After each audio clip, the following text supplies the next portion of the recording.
반갑습니다. 지난 1년, 거의 1년 가까이 보조국사의 수심결로 마음 닦는 공부를 저희들이 했습니다. 보조국사는 1100년, 100여 년 전에 내주신 수심결 가지고 저희들이 공부를 했고, 오늘부터는 모구십도성을 보명선사가 지었다는 모구십도성 가지고 함께 공부를 하겠습니다. 이 보명선사도 한 1000여 년 전에 중국에서 스님이 되셔가지고, 중국의 스님이 되셔서 모구십도성을 지어 놓으신 것을 저희들이 대중사님께서 불조요경에 수심결과 모구십도성 함께 저희들에게 보조 경전으로 주셔서, 대중사님께서도 용심법이라는 용심법을 가지고 저희들이 가르치기 위해서 세상을 열으셨는데, 과거의 스님들은, 스승님들은 어떤 마음으로 그 마음 닦는 길을 공부를 했을까 싶은 생각으로 수심결을 했고, 오늘부터는 모구십도성을 가지고 함께 공부를 하겠습니다. 모구십도성은 이제 많이 들어보셔서 알으시겠지만, 사람이 소를 길들이는 것 같은 마음으로 우리 각자의 마음을 찾아서 닦는 공부를 10가지로 그림을 그려가면서 송을 지어서 저희들에게 지도해 주신 법입니다. 불법을 만나기 전에, 종교에 들어오기 전에 자기가 자기 마음을 가지고 살았던 것을 종교에 입문하면서, 불법을 만나면서 어떻게 마음을 닦아서 마지막에 이론상의 진리가 개현되는가를 10가지로 나누어서 말씀해 주신 글입니다. 이 수심결이나 이 모구십도성을 공부하시면 후천개벽의 주세 성자로 오신 대종사님께서 어떤 마음으로 우리에게 더 쉽게, 새롭게 가르쳐 주셨는가를 다시 한번 잡을 수 있어서 그런 마음을 가지고 공부를 하겠습니다.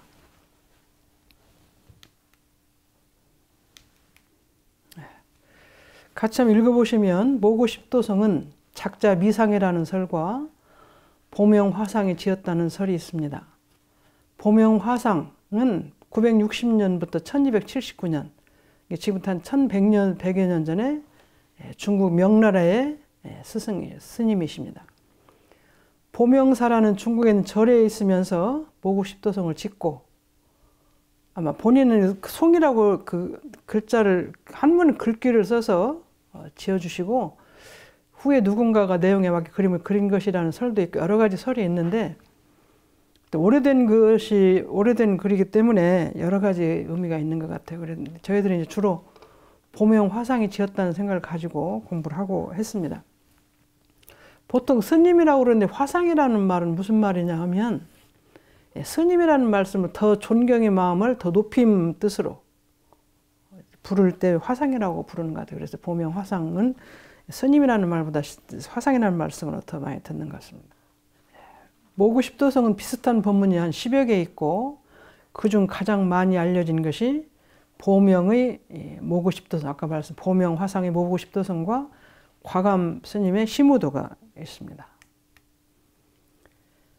과감 스님의 시무도는 중국의 과감 지원 송나라 때 지은 것이라고 전해지는데, 또 하나는 청거. 청거는, 이 과감은 시무도이고요.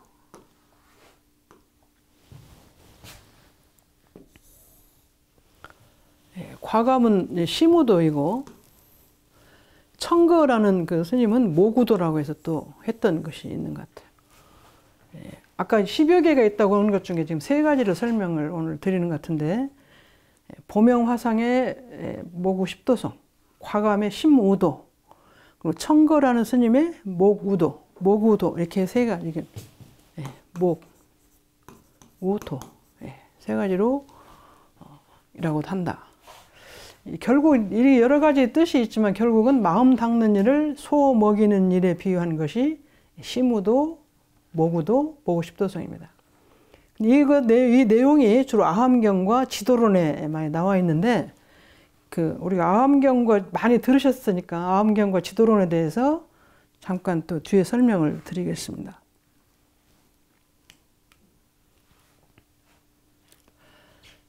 모구 십도송 같이 읽어보시면 10개의 모구도에 일일이 송을 붙여 길들지 못한 검은 소가 차차 길이 잘된 흰 소로 변해가다가 마침내 이론상에 나타난 경지까지를 그림과 노래로서 운치 있게 엮어 마음 공부에 대주하도록 하여준 수양사다.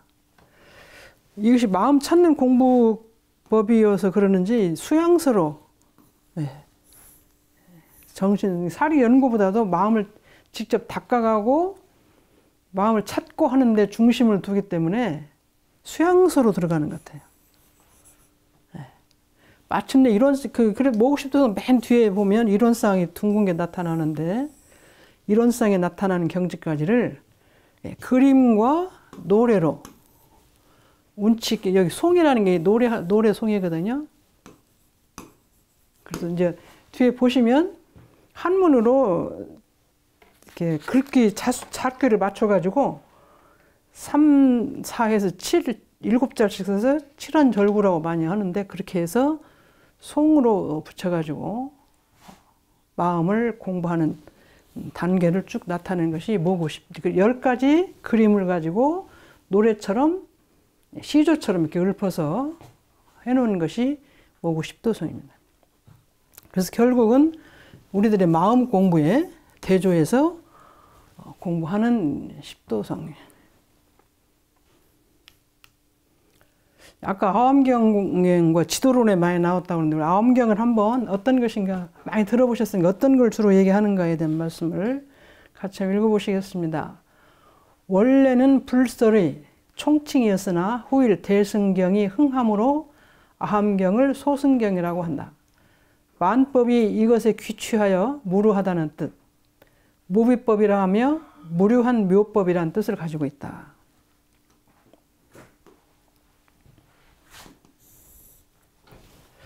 원래는 이 아함경이라는 말이 부처님께 설법하신 모든 것 중에 총칭이었어요.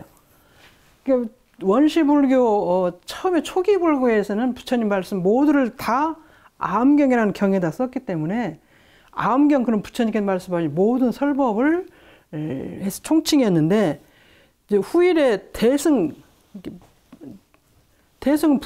용수보살에 의해서 나중에 용수보살에 대해서 말씀이 나오는데 용수보살이라는 스님 불멸 후에 부처님 열반하시는 500년 후에 태어나셨다는 용수보살에서 불법의 그 방법이 굉장히 그 폭이 커져 버립니다. 그래서 그것이 대승경이고 이것이 커지면서 옛날에 했던 모든 말씀을 좁게 설명했다고 해서 그걸 소승경이라고 그러죠.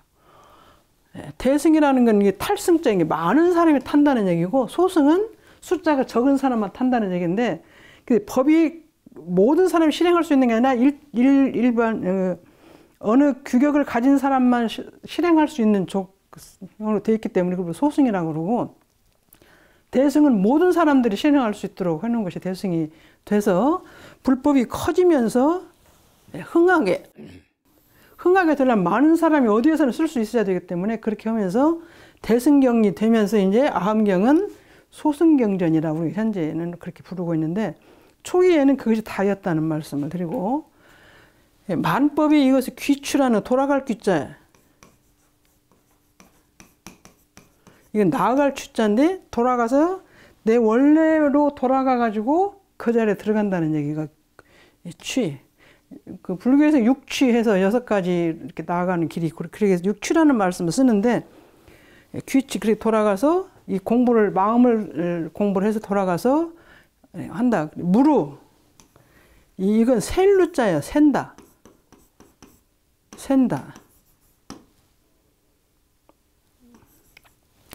물이 샌다는 뜻이잖아요. 물이 샌다는 뜻인데 샘이 없다는 거예요. 그러니까 샘이 없으니까 모든 걸 다 포함해 있다는 거예요. 그 샌다는 건 물이 이렇게 있는데 이것이 밑으로 빠져서 없어지는 건데 없어지는 것이 없다는 얘기이기 때문에 하나도 빠짐없이 전체가 돌아가서 그 전체를 같이 포함하고 함께 있다는 뜻을 가진다. 무비법. 비교하는 것이 없다. 비교. 무류는 제가 생각할 때 종류. 이런저런 저런 종류 모든 걸 다 포함해서 포함하지 않은 것이 없다는 그런 묘법이라는 뜻을 갖고 있어. 원래는. 근데 나중에 이제 소승경이라고 하지만 초기에는 이것이 부처님 법이 다였다. 그래서 이 법은 어떤 것과도 비교할 수 없는 큰 법이고 어떤 것도 하나도 포함하지 않은 것이 없는, 하나도 빠진 것이 없는 그런 큰 법이고, 무려 어떤 곳에 따로 속한 것이 없는 것이 아니고 모든 걸 다 속한 그런 법이라는 뜻을 가지고 있는 것이 아함경입니다. 그래서 이 아함경을 평소에 들을 때 부처님께 초기에 있었던 모든 경전이 아함경이라고 보시면 되는데, 아함경이라는 말씀 많이 들을 때 초기 불교의 경전이라는 말씀을 그렇게 생각하시면 됩니다. 그 다음에 이제 지도론은, 아까 아함경과 지도론의 모구십도성 뜻을 많이 갖고 와서 썼다고 그러셨는데, 지도론은 원래가 이 대지도론이네. 대지도론의 약자, 대는 큰 대자야. 용수보살이라는 아까 말씀드린 불멸 후에 500년 후에 나오셨다는 분인데, 그 용수보살이 쓴 대지도론을 구마라습이라는 스님이 번역을 했어요. 근데 그 마하바냐바라 밀경을 자세히 해석한 것이 대지도론인데, 이 마하바냐바라 밀다경은 심경은 우리가 보통 얘기하는 바냐심경이죠. 마하라는 말은 크다는 말이에요. 바냐는 지혜, 바라밀은 제도한다. 큰 지혜로 제도하는 경이다. 이것이 금강경인데, 여기 지도는 바냐와 바라밀을 합해서 말한 말이에요. 그래서 바냐는 지혜 지자, 바라밀은 제도한다도. 그래서 지도론이라는 말로 용수보살의 책을 쓴 것이 마하바냐바라밀경을 번역한 것입니다. 이게 번역한 것을 이제 구마라집이라는 스님이 번역을 해서 요즘에 우리가 쓰는 그 금강경은 구마라습이 번역한 것을 저희들이 공부하는 것이, 원불교 공부하는 것이 그 경인 것 같아요.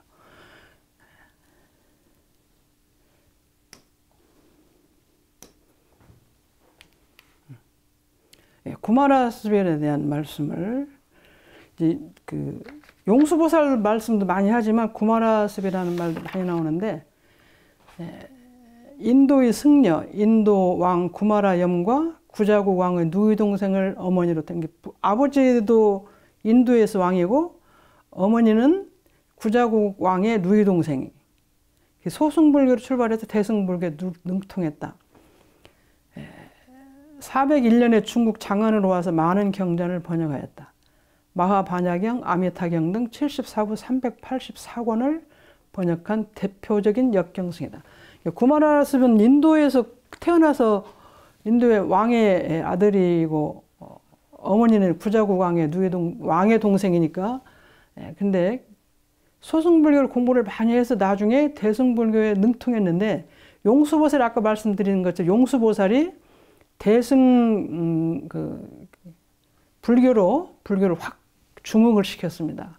그래서 그 용수보살의 그 책을 많이 번역을 했는데, 중국으로 와가지고 경전을 많이 번역했는데, 이 바냐심경, 아미타경 이런 모든 경 74부를 384권이라는 책을 번역했으니 구마라습은 완전히 역경이라는 걸 번역할 역자, 경전경, 경전을 번역하는 스님이 아마 그 공부를 많이 하셔가지고 그 번역을 많이 하셔서 번역한 불교의 대표적인 경을 많이 번역하는 스님이다. 원불교에 사용하는 금강경은 구마라습이 번역한 본을과 저희들이 공부를 하고 있는 것이 그렇습니다. 그래서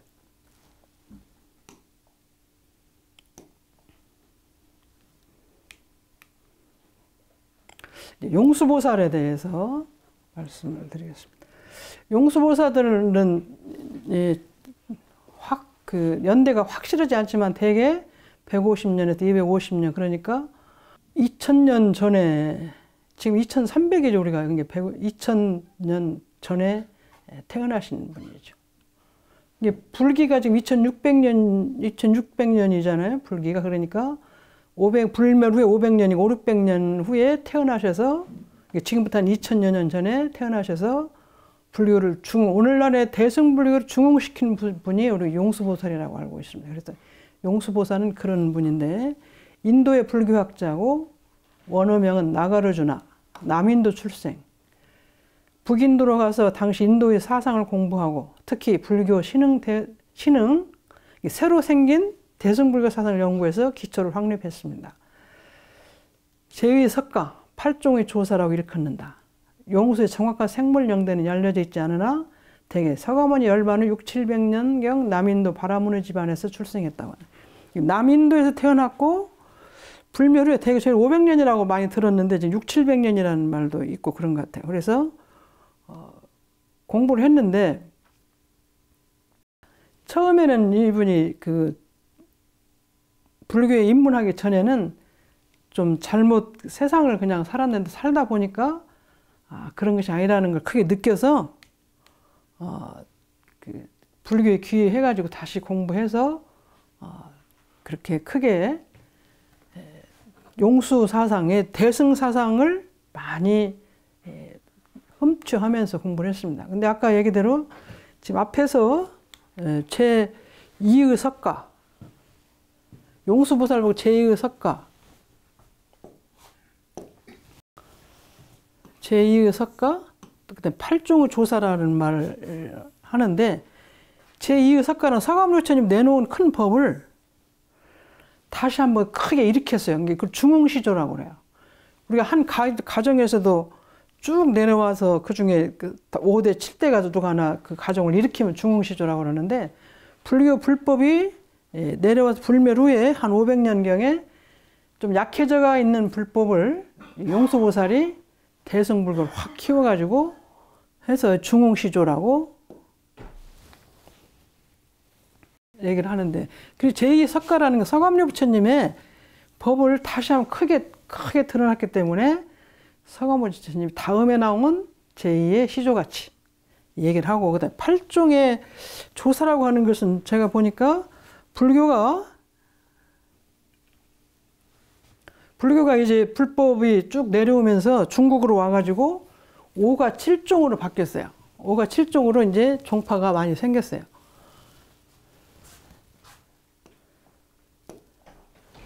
이게 5개는 이제 조동종, 운문종, 법안종, 임재종, 위양종. 그리고 7종은 황룡파, 양기파 이렇게 해서 7종인데, 아까 그 용수보살 제8종이라고 그랬잖아요. 8종의 조사. 그러니까 여기가 7종이니까 이 다음에 대승불교를 크게 일으킨 이 용수보살의 사상을 가지고 모든 걸 다 포함한 제8종의 조사, 시조라고 볼 정도로. 이게 제2의 서가모니 부처님이기도 하고, 서가모니 부처님께서 그동안 내려왔던 많은 법들을 더 크게 일으켜서 하나로 크게 일으켰기 때문에 제8조 시조라고 보는 것이 용수보살을 그렇게 말하는 것 같아요. 근데 이분은 이제 어려서부터 지혜가 총명해서 사배다, 천문, 지리 등 모든 학문에 능통했다. 그 제가 이제 사배다라고 그래. 배다는 인도 바라문교의 근본 성전이래요. 인도가 불교가 나기 전에 그 전에 있었던 바라문교. 우리 한국도 단군 사상이 있고, 그다음 유학 사상이 있고, 그다음 불교 사상이 여러 가지 사상이 내려오듯이 인도도 인도 불교 사상 이전에 이제 바라문교나 힌두교 여러 가지 사상이 있는데, 그 중에 그 바라문교의 근본 성전을 메다라고 말하는데, 그건 기원전 2000년부터 한 1100년 사이에 이루어졌고, 그 다음에 이제 그 뒤에 힌두교 여러 가지 많이 생기는 그 근본이 바라문교 성전이에요. 그래서 바라문교 이 성전을 크게 4가지로 나누는데, 그것이 하나가 리그베다, 아주르베다, 사마베다, 아타르바베다, 이렇게 4가지의 바라문교의 사상을 이것도 다 정통했다는 얘기죠. 천문도 정통하고 지리도 정통하고 모든 학문을 정통했기 때문에 부처님 법을 가지고 크게 설명을 하고 크게 키워서 아마 제8시조라고도 하고 제2의 석가모니 부처님 법을 굉장히 이렇게 다 이런 걸 다 통과를 했기 때문에 그 법을 확장을 확시켜서 그 법을 같이 해설했기 때문에 제2의 석가라고 부르는 것이 용수보살을 그렇게 말하는 것 같아요. 우리가 2조 시대 500년 사이에 임금이 많이 있지만 그 중에 가장 훌륭한 임금이 있듯이 불교의 스님이 많이 있지만 그 중간에 500~600년 후에 600~700년 후에 태어난 용수보살은 오늘날 모든 그 대승불교의 가장 근원이 되셨는데 그분은 이렇게 모든 면이 통달했기 때문에 불법을 더 키워주신 것 같아요. 그래서 바라문교 성전을 4가지 배다 사상, 그 이전에 있었던 사상이 4가지가 주로 되는데 이 4가지를 우리가 기독교도 요한복음, 사도 바울복음 여러 가지 있잖아요. 그러듯이 여기 아마 배다의 사상, 바라문교 근본 사상이 크게 4가지 나눈 이것을 전부 정통하고 천문도 정통하고 지리도 정통하고 모든 사상을 정통했기 때문에 불법을 확실하게 키워서 크게 해주신 분이 용수보살입니다. 그래서 용수보살이 제2의 석가, 아까 제8종의 시조, 5가 7종으로 나누어진 불교를 그런 걸 다 합해서 제8종 시조라고 부르는 것이 아닌가 그런 생각을 하고 말씀을 드렸습니다. 이 용수보살이 그 불교에 귀하기 전에는 세상에서 모든 향락을 다 누리는 그런 삶을 살았는데 그런 삶을 살고 보니까 어려움도 있고 불편한 것도 많이 있고 힘든 것도 있었겠죠. 그래서 육체로 누리는 모든 향락은 어머니가 하여튼 그렇게 잘 살으니까 모든 괴로움이 되는 괴로움의 근본이 되는 것을 깨닫고 불법을 수행하여 소승대승에 정통했다. 그러니까 잘못 살아있던 쾌락을 중심으로 살았던 많은 삶을 살면서 거기서 깊이 깨달음을 얻어가지고 불법을 듣고 보니까 내가 과거에 잘못 살았구나. 그렇게 사는 것이 바른 삶이 아니구나 알으셔서 불법을 깊이 수행하면서 소승과 소승으로 딱 출가해서 사는 것도 있지만 이 세상에 살고 있는 많은 사람들이 지켜야 될 것을 크게 키워준 것 같아요. 그래서 대승에 정통해서 용수보살이 대승사상의 이제 기초가 되셨고 오늘날의 불교를 중흥시킨 중흥시조라고 말하는 것 같아요. 그의 주요 저서인 중론에서는 전개한 공의 사상은 그 이후의 모든 불교 사상에 많은 영향을 끼쳤다. 용수보살의 가장 대표적인 사상은 결국은 중론이에요. 중, 가운데 중자 중관.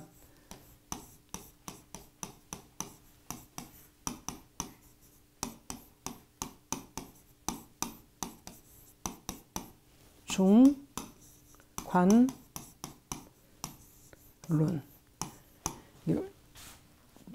우리가 중도 있죠, 중도.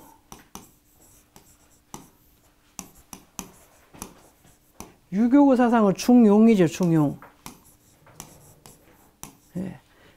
불교는 중도, 중용, 중관 사상. 가운데 중심을 잘 참는 관할 관자. 그 중심을 깨뜨려 보는 사상이 용수보살의 중심 사상이에요. 중론 사상이에요. 그래서 아까 많은 책을 쓰고 큰 책을 쳤지만 결국 중심 사상 뭐냐면 중론, 중관 가운데를 바라요. 반야경을 많이 반야경의 한마디로 하면은 공이잖아요. 우리가 흔히 얘기하기를 판반대장경을 줄이면 금강경이고 금강경을 줄이면 반야경이고 반야경을 한말로 줄이면 공이다고 그렇게 배웠어. 많이 말씀 들으셨죠? 공의 사상이 결국은 이것도 저것도 아닌 모든 이것도 저것도 아니면서 모든 걸 포함하는 그러한 그래서 중도 사상, 중론, 중관론이라고 해서 그런 것이 중심이 됐습니다. 그래서 그 크게 불교를 중흥시킨 사상이에요.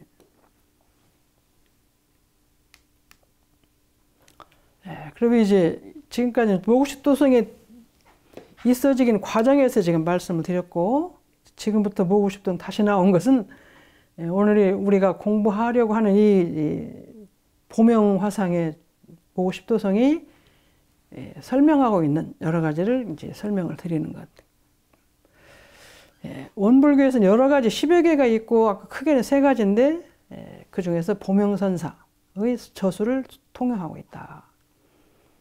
10개의 모구도에 일일이 송을 붙여 길들지 못한 검은 소가 차차 길이 잘된 흰 소로 변해가다가 마침내 이론성에 나타나는 경지까지를 그림과 송으로 운치 있게 엮어 선수행에 대조하도록 해준 수행성이다. 수행을 소 길들이는 데 비유하는 10단계의 그림과 송이다.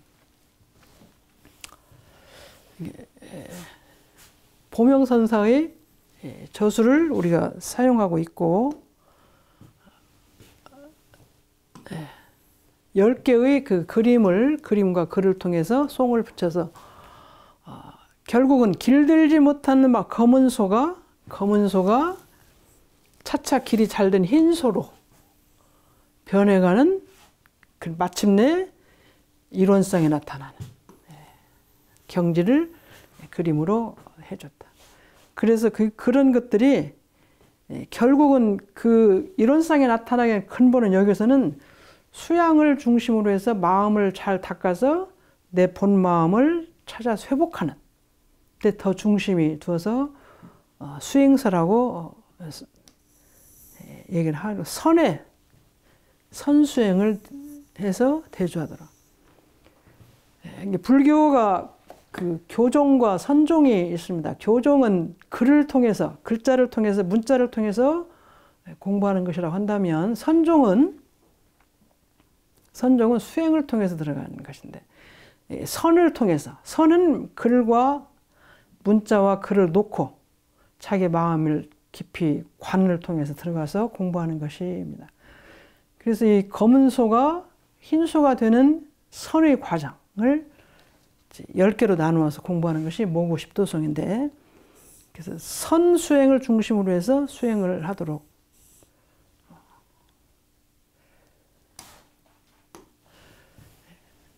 잘 아시겠지만 이제 이 모고 십도성의 소는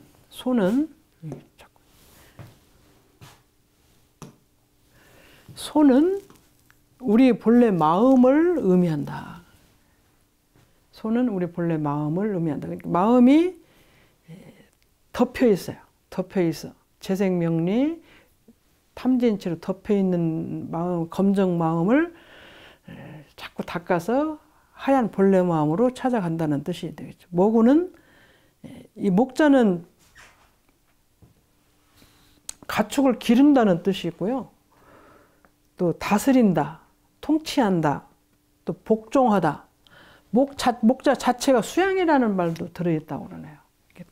소나 말을 기른다, 가축을 기른다, 또 그 다음에 다스린다, 그 다음에 통치한다, 그 다음에 복종한다, 또 수양한다. 수양한다는 뜻도 있다고 설명이 나 있으니까 이 목은 그 원래는 기를 목자잖아요. 소를 목 자체는 그래서 목회자라고 하잖아요.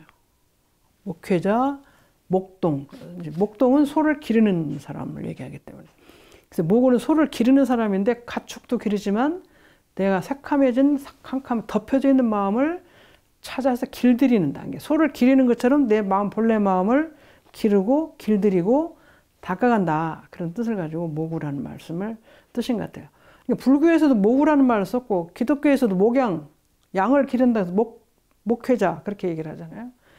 그 뜻은 다 같은 것 같아요. 같이 써서 불교에서도 우리 마음을 잘 기르는 것이고 기독교에서도 내 목회자는 양을 기르듯이 내 마음을 잘 하느님 말씀 받들어 기르는 것이 그런 것 같아요. 그래서 원불교에서 모고 싶도는 불조경에 체험하게 된 이유는 명확하지는 않지만 그렇게 검정소가 흰소가 되는데 이렇게까지 수행 과정을 도노 점수적 관점에서 보다 더 자세하게 설명하고 있기 때문에 채택한 것이 아닌가 그렇게 하고 판단된다는 말씀을 내 마음을 깨치고 그걸 닦아나가는 과정을 검정소가 흰소가 되어가는 과정하고 같이 이렇게 연결해서 설명하기 때문에 마음 닦는 공부를 대한 말씀을 하기 위해서 불조경했던 것 같아요. 보명화상의 입장은 소가 중생의 마음을 대변하는 상징으로서 소의 흑우에서 백우로 변화하는 과정에 역점을 두고 있다. 소를 곱비와 회초리로서 길들여 가는데 곱비, 채찍, 회초리 등은 수행의 정진을 나타내고 있으며 점수적으로 닦아야만 깨침에 이른다는 동산 문화의 조동선의 특색을 지니고 있다.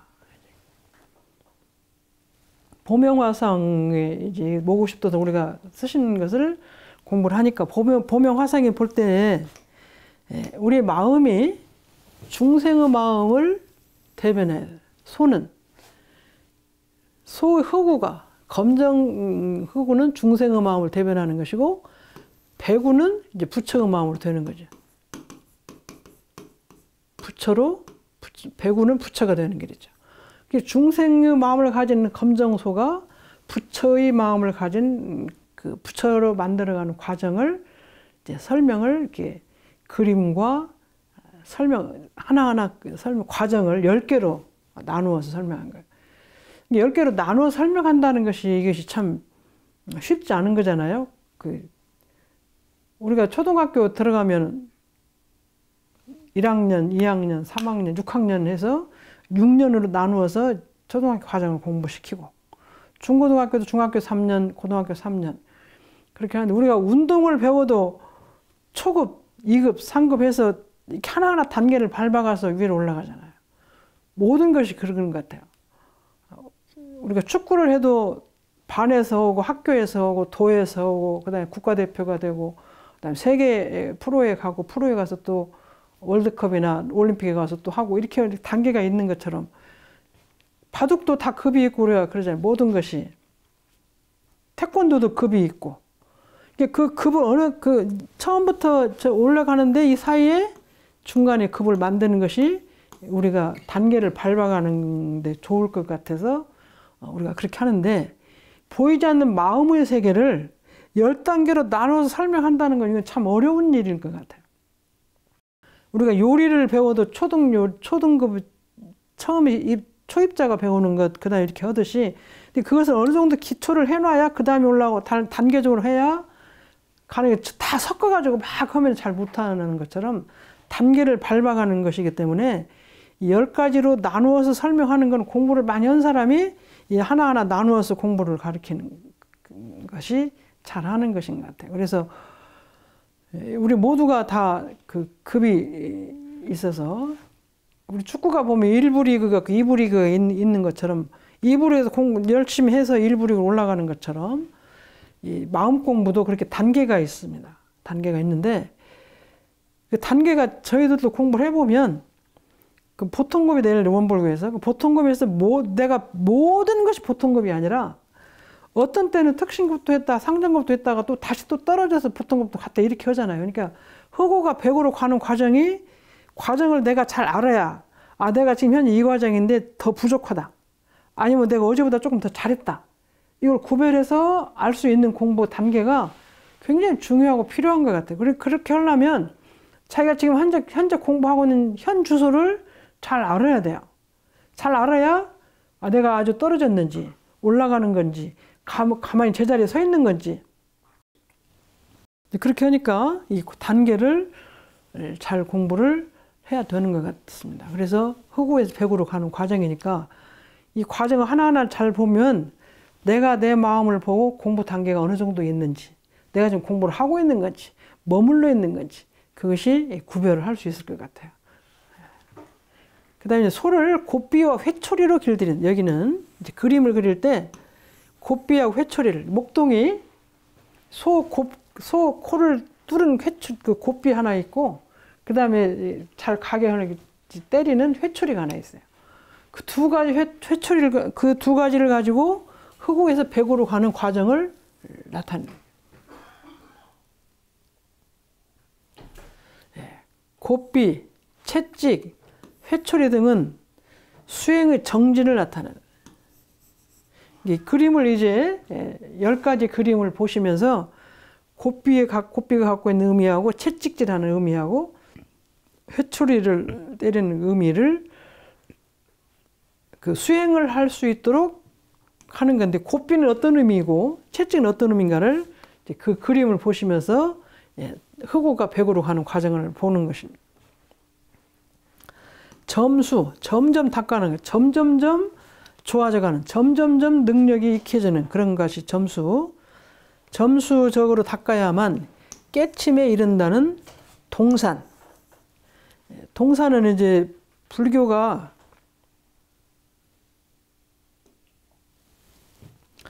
중국에서 조계종이라는 이제 선종이 육조 해능까지 내려왔는데, 달마대사가 시작에 내려왔, 여기서 마지막으로 이제 조동종과 임재종으로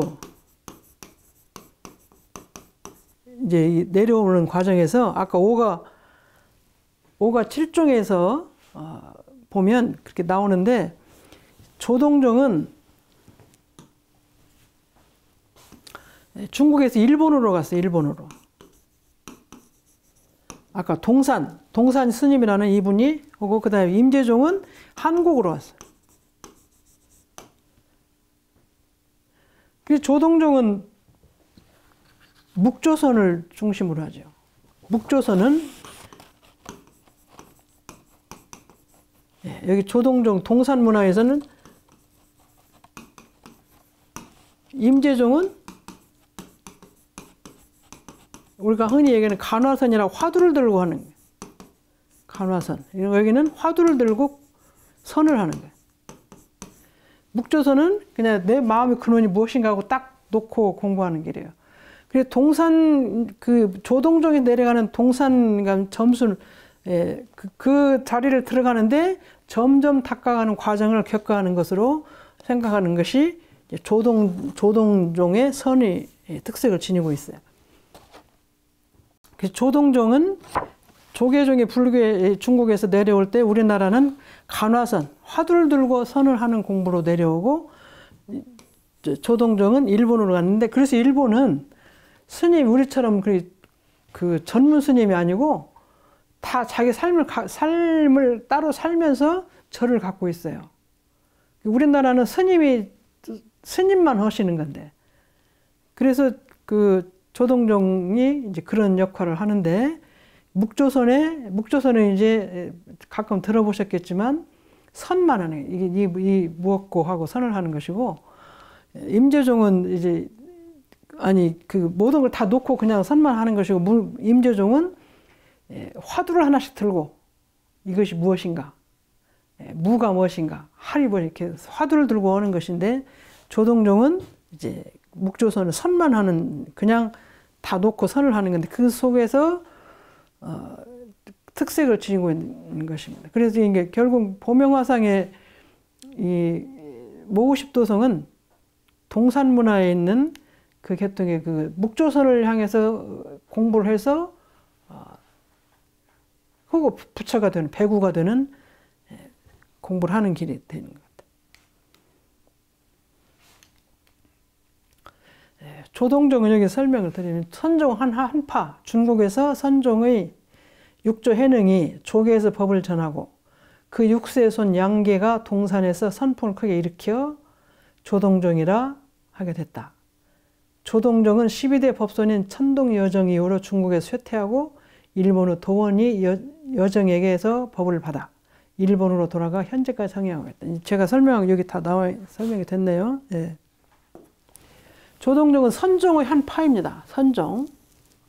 근데 중국에서 선종이 마지막에 조계종으로, 조계종은 육조 해능이 조계산이라는 산 밑에서 그 마을에서 공부를 해가지고 그 불교의 종파 이름이 조계종이라는 법파. 근데 그 조계종 육조 해능의 그 후에 육세손이 양계 스님이라는 분이 동산이라는 또 그 산이 있는 데 가서 크게 불교 일으키니까, 그것을 조계종의 동산에서 큰 선포를 일으켜서 조동종이 된 것 같아요. 그래서 조동종은 12대 법선인 이게 6대인데 12대까지 내려가서 천동 여정이라는 이유로 중국에서는 이제 가라앉고 일본으로 가서 도원이라는 이게 일본의 조동종의 창시죠. 첫 스님인 것 같아요. 여정의 법을 받아가지고 일본으로 가가지고 현재까지 성행하고 있는데 우리나라는 스님만 하는데 일본은 자기가 절을 갖고 있지만 직장 생활을 따로 해서 생활을 하고 그렇게 묵조선까지 선을 하고 있는 것이 됩니다. 그래서 이 조동종에서 원불교에서 이렇게 설명드리는 거 원불교 조동종과 인연이 있는 걸 제가 오늘 설명드리고 싶어서 조동종에 대해 소태단 대종사 당대 원불교와 인연이 있던 서울 방문사 주지 상야순영도 일본 조동종 소속이었다. 일제 말기 원불교의 법복, 법락과 불교의식 등은 조동종의 것을 많이 수용한 점이 있다. 상야순영이라는 사람이 제 뒤에 또 이분에 대한 설명이 또 나오니까 서울 방문사 주지 상야순영이 일본 조동종 소속이었어요. 일본의 스님 아까 얘기대로 조계종이 일본에는 조동종으로 갔다고 하니까 일본의 스님은 거의 다 조동종이죠. 그래서 우리같이 머리 깎고 절만 갖고 있는 스님이 아니고 보통 사람과 같은 생활을 하면서 절을 하나씩 갖고 있는 것 같아요. 조동종 소속인데 일제 말기에 원불교 법복과 법락과 불교의식 등은 조동종인 것을 많이 수용한. 오늘날 경종도 일본에서 우리가 경종을 사오는 것은 조동종에서 실내에서 종을 치면서 경종을 쓰고 있어요. 그걸 가지고 숭산 박길진 총장님 일본에 가서 공부 좀 하고 오시면서 그 종을 갖고 오셨던 것 같아요. 그래서 그것을 저희들이 지금도 저희들 때는 항상 일본에서만 샀는데 지금은 한국에서도 경종이 개발이 돼서 한국도 경종이 많이 나오고 있어요. 저희들 한 20, 30년 전만 해도 일본에서만 꼭 사다가 썼던 것 같아요. 그리고 우리 초기 불교의 초기 교단의 법락 보시면 이렇게 두 줄로 되어 있어가지고 이게 이렇게 수가 많이 놓아져 글이 많이 그려진 것이 일본 법락이죠. 법복도 초기에 우리가 검정색으로 그렇게 입었었잖아요. 법복을. 그런 것들이 조동종의 영향을 받았는데 그렇게 받게 된 이유는 상야순영이라는 이 스님, 이 대스승님인데 이 스님의 영향을 저희들이 받았습니다. 상야순영에 대한 설명을 잠깐 드리겠습니다. 상야순영, 조선 총독부 촉탁으로 불법 연구에 교리 사찰을 한 일본 조동종 노승. 매우 우호적으로 교단을 투호한 그를 존대하여 노사라고 부른다.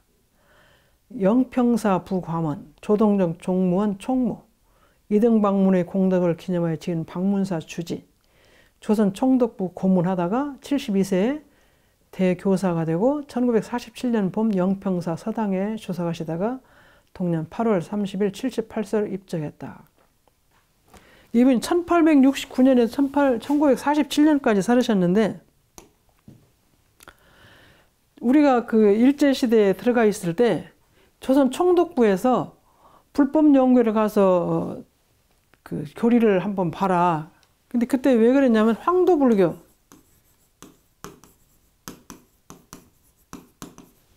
불교의 일본에 있는 최고 높은 사람들을 교리를 황도불교, 황도 사상인데 그걸 우리 원불교에서 그걸 하라고 하기 위해서 황도 사상을 자꾸 넣으려고 하는데 그렇게 하면서 교리를 가서 봐라. 그러니까 내려보내는 스님이 상야순영을 총독부에서 원불교를 보내신 거예요. 근데 이분이 한 6개월을 총부에 와서 살았대요. 살면서 교리를 듣고 대종사님 면담을 직접 하면서 대단히 대종사님께 감동을 하신 거예요. 그래서 불교에서 거기서 뭐라고 하면 이제 총독부에서 뭐라고 하면 우리를 두둔하고 그런 교단이 아니라고 두둔해서 우리가 살아남을 수 있어서 이분 보고 상야순영 노스님이라고 저희들 부르고 있습니다. 이분을 원부 유사 종교로 우리를 보고 불법 1916년에 생겼는데 이분이었을 때는 원기 1940년대, 30년대 후반에 와서 있었으니까 원불교를 없애라 그렇게 하고 내려보냈는데 일주일 동안 살면서 가만히 보니까 우리가 사는 것도 그렇고 교리도 그렇고 대종사님께 인품에도 감복을 하니까 불법 종교는 절대 그런 종교가 아니다. 인류 사회에 이상향을 건설할 수 있는 교리를 갖고 있는 단체라고 해서 일본에서 없애려고 했는데 이분이 그 대변을 해줘가지고 그때 우리가 도태되지 않은 원인이 여기 있습니다. 그래서 대단히 원불교가 지금까지 살아있는 동에 인연을 주신 분입니다. 불법 종교 해체될 곤경에 처하자 방문사 신도다체인 복취의 간판을 걸도록 하여 위기를 모면하게 해주었다. 1988년 원기 73년 24일 수의단회에서는 상야노사의 호법공덕을 추모해 명예대우법을 추수했다. 여기가 이제 이것이 우리 불법 종교 그래도 해체하려고 하는데 방문사 신도 단체인 복취회라는 간판을 원불교에다 임시로 붙여준 거예요. 누가? 상야 순영이. 여기는 원불교가 아니고 방문사의 신도 단체의 한 모임체다. 그렇게 해가지고 위기를 모면하게 도와줬다. 이제 그래서 이분을 호법공덕이라고 하는데 범산 종사님께서는 불교 스님 중에 한 3분 정도 원불교에 큰 공로자가 있는데 첫째는 백왕명 스님, 우리 경전에 나와 있죠. 그리고 상야노사, 그리고 또 한 분은 김태흡 스님이 원불교 교전을 출간하도록 도와주셔서 이 3분 스님은 불교에서 원불교에게 굉장히 크게 도움을 주시는 스님들이다. 그런 말씀을 가끔 말씀 받들었던 기억이 있습니다. 오늘 여기까지 마치겠습니다.